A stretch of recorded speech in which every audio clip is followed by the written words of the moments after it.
इस व्रत को किया है, उनके दूसरे जन्म की कथा सुनिए, उनका इतिहास करता हूँ, ध्यान से सुनिए। सुंदर काशीपुरी नगरी में एक गरीब ब्राह्मण रहता था। वह भूख प्यास से बेचैन होकर के पृथ्वी पर घूमा करता था।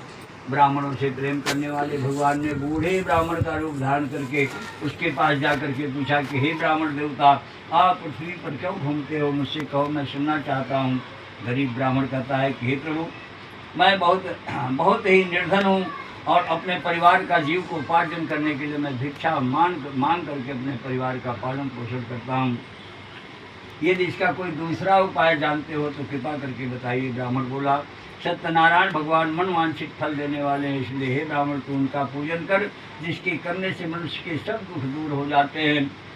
ऐसा कह करके ब्राह्मण को सारा विधान बता करके और कुछ दूर जा करके ब्राह्मण अंतर ध्यान हो जाता है। प्रेम से बोलो विष्णु भगवान की जय। इस व्रत को वृद्ध ब्राह्मण ने बताया है, मैं उसको करूँगा। ऐसा निश्चय करता हुआ भिक्षा मांगने वाला ब्राह्मण भगवान का दूसरे दिन स्नान ध्यान करके भगवान का ध्यान करता हुआ भिक्षा मांगने के लिए निकल पड़ता है। प्रभु की ऐसी कृपा हुई, उस दिन उसको भिक्षा में बहुत सा धन मिला। उस धन को लेकर के प्रसन्नचित्त होकर के पूजन का सारा सामग्री ले खरीद करके भगवान का पूजन किया इस तरह और पूजन करने से उसके अनेक प्रकार की विपत्तियों का नाश हो जाता है। उसी समय से वह ब्राह्मण हर माह व्रत करने लगा। इस तरह सत्यनारायण भगवान के व्रत को जो करेगा उसके अनेक प्रकार के दुख नष्ट हो जाता है, पापों से छुटकारा मिल जाता है। और पृथ्वी पर सत्यनारायण भगवान का व्रत जो करेगा वो मनुष्य सब दुखों से मुक्त हो जाएगा।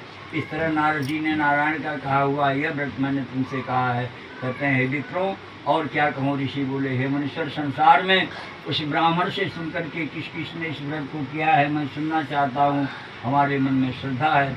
ऐसा शिव जी कहते हैं, मुनियों, जिसने इस व्रत को किया है उनका इतिहास सुनिए। एक समय की बात है, ब्राह्मण धन और ऐश्वर्य के अनुसार भाई बंधुओं के साथ मिलकर के व्रत कर रहा था। उसी समय एक लकड़ी बेचने वाला बूढ़ा लकड़हारा आता है और बाहर लकड़ियों के गट्ठर को रख करके ब्राह्मण को पूजा करते हुए देख करके उनको नमस्कार करके कहने लगता है कि हे ब्राह्मण देवता, आप यह क्या कर रहे हैं? इसके करने से क्या फल मिलता है? सो कृपा करके मुझे बताइए। प्रेम से बोलो गंगा मैया की जय, शंकर भगवान की जय। ब्राह्मण ने कहा, यह सब मनोकामनाओं को पूरा करने वाला सत्यनारायण भगवान का उत्तम व्रत है। इनकी ही कृपा से मेरे यहाँ धन धान की वृद्धि हुई है। ब्राह्मण कहने लगा कि पहले तो मैं भिक्षा मांगता था, लेकिन ये कोठी महल अटारी जो हुआ है, सत्यनारायण भगवान की कृपा